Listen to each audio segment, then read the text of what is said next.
JB. He was bitching at me yesterday about not being set up. Oh, you're going to be on the mic. No, I just turned it on. I just turned it on. You got the cord clip?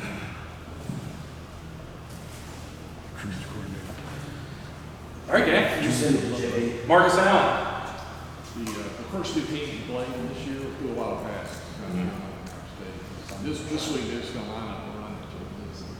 Do you like that kind of challenge, or do you? Oh yes, sir. Teams challenge you with pass. It's really whatever teams want to do. I like tackling, so coming down and tackling, that's a part of the fun game for me. It's You really like fun. that? Marcus, first game, your name wasn't called a lot, which is a good thing or at least under the PA system, which is a good thing for a corner, a little more active against App. What were they doing differently that maybe South Carolina wasn't able to do? They were really just attacking like when we were playing like a softer coverage. They were attacking like the softer parts of the coverage. So I think that's what they were doing better than South Carolina. Mac and Gene yesterday talked about maybe tightening up the coverage and some of that short stuff a little bit. Today in practice, did you guys work on playing a little bit more press oriented on some of the short stuff? Because Mac even used the word press yesterday. Yeah. So our plan this week is to tighten down everything, play a lot of press, tighten up those windows because it's a newer quarterback. So tighten up those windows so he can't get hot out the game. So yeah, that's our game plan. Marcus, what do you think you guys still need to figure out at Star without DeAndre out there? Obviously, you've had Elijah there a lot. DJ started last game, and you moved Elijah back. Like, what do you think still needs to be figured out at that particular position? Yeah, so they're both playing a new position, right? So they still got to get just really comfortable, just really get to understand like the defense. But they're both playing a new position, so it's going to take some time. They're coming along really well. Can Will Hardy or Stick Lane play that, or are those dudes just? I mean, they've obviously been hurt and they're kind of coming back now, but are those dudes just safeties, Will and Stick, or could they play Star? Do you think? No, sir. We're DBs, so if they need to go down and play, they got to go down and play. We can all do all that, but yeah. Kind of going off that a little bit, in your knowledge of the defense, what makes playing Star a challenge compared to normal defensive back position? Star, you're more involved in like the run fits. So you got run fits, you got pass fits that you got to worry about. It's the whole bunch of like moving around, it's a moving piece that you got to do on a certain side of the field. So it's a whole lot to go into it. Marcus, you guys were able to get your first interception in the game when Chapman got his. I believe it was in the second half. Just kind of moving forward, what is kind of I know you're talking about tightening up coverage, things like that. But what's kind of the key in continuing to be able to force turnovers and kind of create those extra positions? We got to play the ball in the air better. Really just go up, and when you got the opportunity to make a play, make a play. What's the challenge of a quarterback like you saw against App and going forward of you staying with your guy when he breaks cut, when the quarterback's able to break through the line and all, and you see him start the run, and then you naturally want to come up and play. Just sort of walk us through that challenge as a DB with a mobile quarterback. Yeah, when you got a mobile quarterback, you got a plaster receiver. So, the quarterback might get out and scramble. Receivers work scramble drill. They're going to try to get open. So you really just got to keep your eyes focused, keep your eyes on the receiver, keep your eyes on the coverage.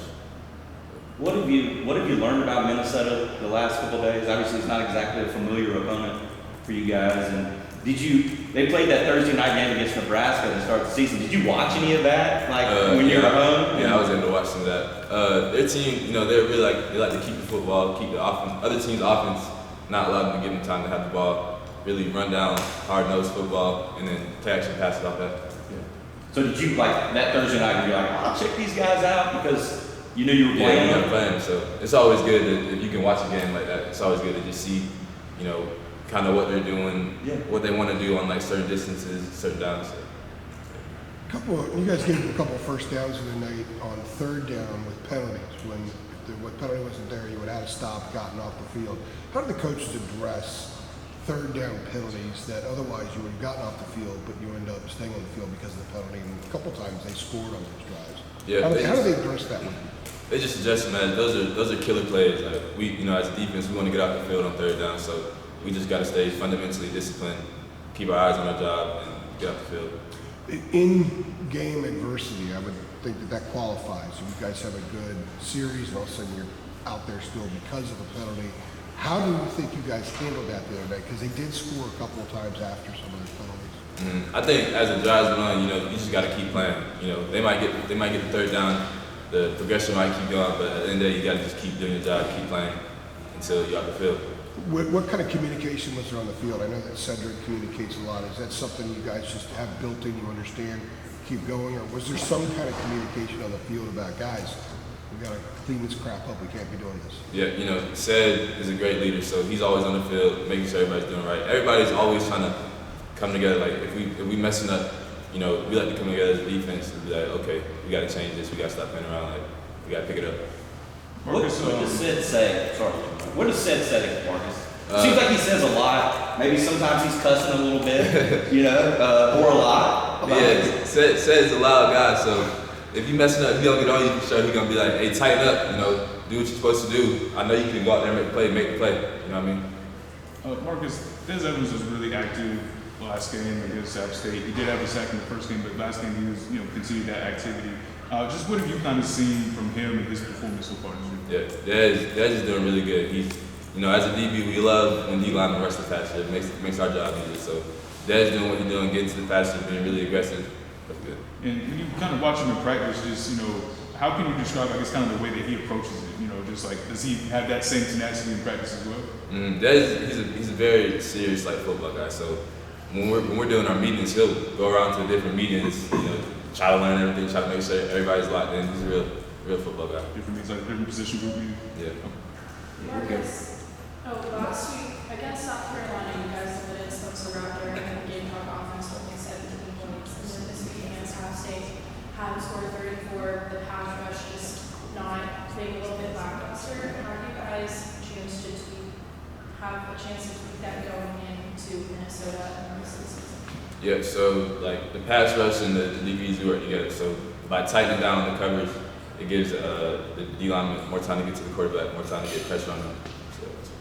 Marcus, how happy are you for someone like Des with the way that he's playing? And it seems like, you know, he's just starting to come into his own a little bit. He was a highly recruited guy. People expected a lot out of him since he got here, and you know he's had some struggles. Like, just, I mean, are you proud of the progress that he's made just individually? Yeah, actually, I didn't know much about Des when I first got here, so I've always seen him like as like a really focused, really. So I'm really happy to see him, you know, doing what he can do, showing his talents. So, yeah.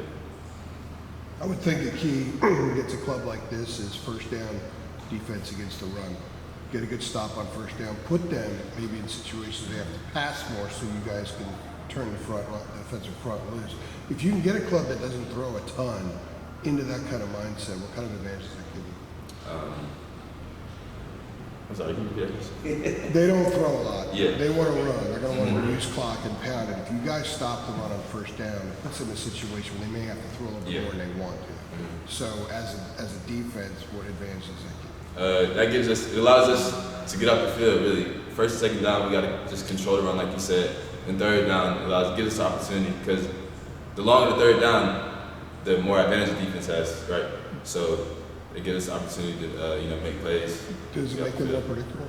Pardon? Does it make them more predictable if they have a second and long, a third and long? Yeah, because they got to get to the stick. So you kind of already have an idea of what type of routes the receivers are going to run so they can get the first down. So, yeah. Marcus, Gene said yesterday was saying that, you know, Taylor Holloway picked up a lot more confidence last game in comparison to that first game. Just kind of when you've been able to, you know, observe from film or whatever, just what have you seen, you know, his progression being from week 1 to week 2? You know, obviously that first game, it was his first game out there, so, you know, you really just got to gain that confidence. As the week's been going, you know, he's been gaining the confidence, he's been getting right back in his mindset, and really just going out there and playing like he knows he can. All right. Thanks, Marcus. Thanks, Marcus. Appreciate you, Marcus.